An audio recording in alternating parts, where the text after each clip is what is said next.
Dan the Wheelman here, and my very extra special guest today in Sedona, Arizona at the Enchantment Resort is this. This is the 2026 Subaru Outback, the all-new 2026 Subaru Outback. It's got new styling. You've got a much more kind of SUV-like front end here with these new dual headlights here. The headlights are here. The DRLs are here. You've got 19 new wheels aside. These are 19s. For 2026, 18-inch alloy wheels are standard. Those used to be wheel covers, but not anymore. And they've made it a little boxier around the fenders here, and what they've done is they've given us heavier duty roof rails. Apparently you can put a tent on here. Subaru offers them. They're by Thule if you want, and you can fit 2 linebackers on there because this is heavier duty, or if you want, you can hang a hammock off of this into another tree over there because each individual one can handle more weight than previous. So this is a pretty cool looking vehicle. There are 2 engine choices, a turbocharged engine and a naturally aspirated engine as well. We're going to do some driving here around Sedona, and we're going to do some off-roading as well, so let's get to it. The first thing you're greeted with when you step into the cockpit of the all-new 2026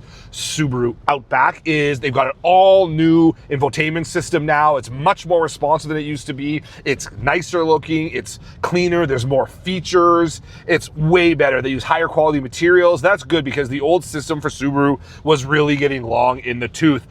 It's a 12-inch central infotainment display with wireless Apple CarPlay and Android Auto. It's also a 12-inch digital gauge cluster at all trims as well. On the infotainment screen, you can move your widgets around. You can put your favorites in certain parts, so you have quicker access to them and all that kind of stuff as well.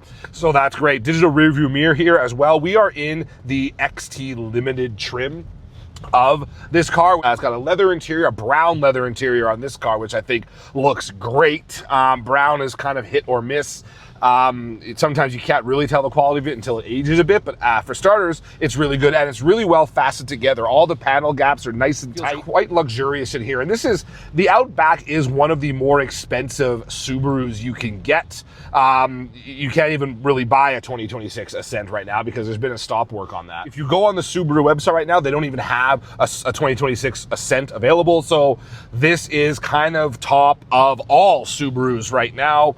WRX might cost similar money, but this is really almost like a halo level vehicle, especially in this trim. What else they've done for 2026, they've made thinner roof pillars here so you get a better view forward out of this vehicle, which I think is fantastic because it's not a small car, it's quite large. There's more headroom both front and back than there used to be in the Outback. There's slightly more legroom in the front than there used to be as well. Rear legroom is about the same. And you've got roughly the same storage as well. So it's not that much bigger. The wheelbase is the same as it used to be, but with the added headroom, even with this sunroof that I have, it does feel roomier in here overall. The seats fold down nice and flat so you can fit longer items, which is nice. It's a 60-40 split though. There is no central pass-through door, unfortunately. So if you want to, haul longer items like skis or whatever, you have to sacrifice an entire outboard seat. And it's really too bad there's no pass-through because by their own admission, people that buy Outbacks, they love their skiing. They love their, fishing, all that kind of stuff. They would want a pass-through door, a pass-through back there, but alas, it's not to be. They've made the roof pillars thinner, but they've actually made the cup holders bigger. So you can fit, as they say, a Yeti thermos with a handle in there. You can fit a Nalgene bottle, the big one, in there as well. And what they've done is they've actually put this like padding around the door cup holders. That way they say you won't have your Yeti rattling around as much in the door pocket, which I guess I understand, but it's like a carpet, and it's not like, I think it'd be hard to clean, personally. Coffee, Coke, whatever, I think that would be a challenge to clean. But they say, it's going to keep it quiet. And I did splash a little bit of water on there, and some of it did kind of bead off like a waterproof jacket, but some was absorbed. So it's hard to know exactly, short of dumping a whole coffee down there, which I'm not going to do, exactly how that would perform. It's well equipped at this trim level, and then of course, you've got that turbo engine, which gives you 260 horsepower and 277 pound-feet of torque, fed through a CVT automatic transmission that, if you want it to, will give you kind of fake gears to move through to make it feel like you're driving a manual transmission car, thanks to these paddles here. Apologize for the rain. I cannot control the weather as much as I try. The turbo motor is actually the one that's going to be more readily available. There are 4 trims available in Canada for 2026. They've ditched the old convenience trim, and 3 of those 4 all have the turbo engine. The bottom one, the base model, has an naturally aspirated engine with 180 horsepower. Subaru said that its buyers, its customers, wanted more turbo, so they've gotten it. One thing they don't have and haven't fully confirmed yet is the existence of a hybrid Outback. With the hybrid system available in the Forester, you have to think it's coming. Hasn't been confirmed yet, but I wouldn't be surprised if it does soon. So it is nice in here, and it's got good power as well, but less than the power. What's really impressive to me is the ride. It is so smooth, this vehicle. Even with the larger wheel size that's on offer, 19 inches, it still feels nice and smooth on the highway here.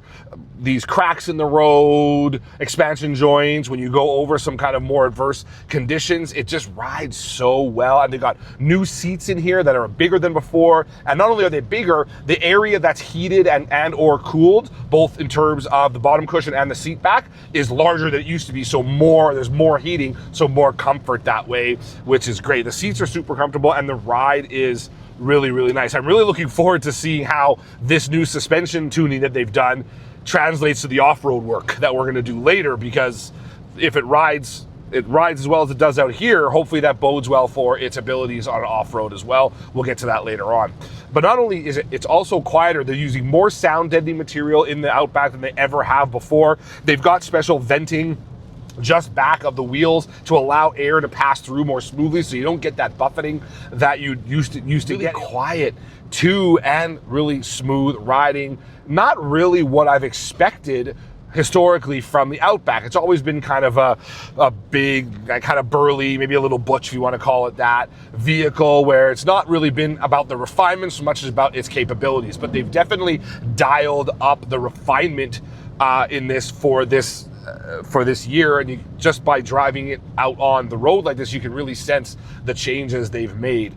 Lots of driver aids. I've got Subaru EyeSight here, which is always evolving and can be upgraded with over-the-air updates. That gives you your adaptive cruise control. It gives you your lane keep assist as well, and some other things. And what's good about having the EyeSight tucked up here behind the rearview mirror at the top of the windshield, you don't have an unsightly sensor thing like bib hanging down off the front, or a big camera or anything hanging down the front or appearing on the front of the vehicle. So it's a much smoother look overall, which is kind of funny considering how how we saw in the intro, how it's a bit of it's still a pretty burly looking thing. In fact, the company said that their research has shown that customers and prospective customers alike want a more SUV looking Outback, and so that's how they've delivered this here. So now we are on the kind of thing that this vehicle is meant to excel at. We're on a nice off-road trail here. It's got grooves everywhere, stones all over the place. I've got it in X mode, which is the more kind of off-road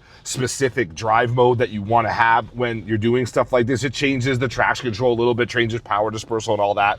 And this thing, as is no surprise, is super solid through here. That silence and that great cushioning we felt out on the highway, here on this off-roading, it's great as well. The dampers are so well tuned. I'm not getting all sorts of shaking through the wheel's not being yanked out of my hands as I move through these grooves. So they've given us just enough play through the steering wheel so it's not, giving you, breaking your wrists as you go through this kind of stuff, which is pretty awesome. But the big takeaway I'm getting here is how much traction I have, how much forward progress I'm making without too much effort, and how well the dampers and suspension have been tuned to just keep things just soft enough to make sure you stay in control and give you just enough feedback to give you an idea of what's going on underneath you. So when we take into account the qualities of the Outback, the 2026 Outback, both on the road and really off the road, this is a really well put together package for sure. On a track that, to be honest, is more the purview of like Jeep Wranglers or Toyota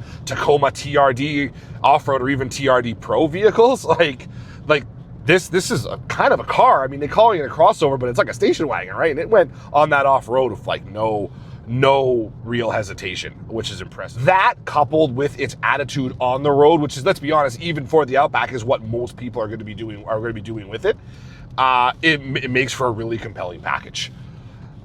Anyway, thank you for tuning in to this quick look at the 2026 Subaru Outback. If you haven't already subscribed to the channel, please do. If not, no hard feelings, of course. And if you have already subscribed, thank you very much.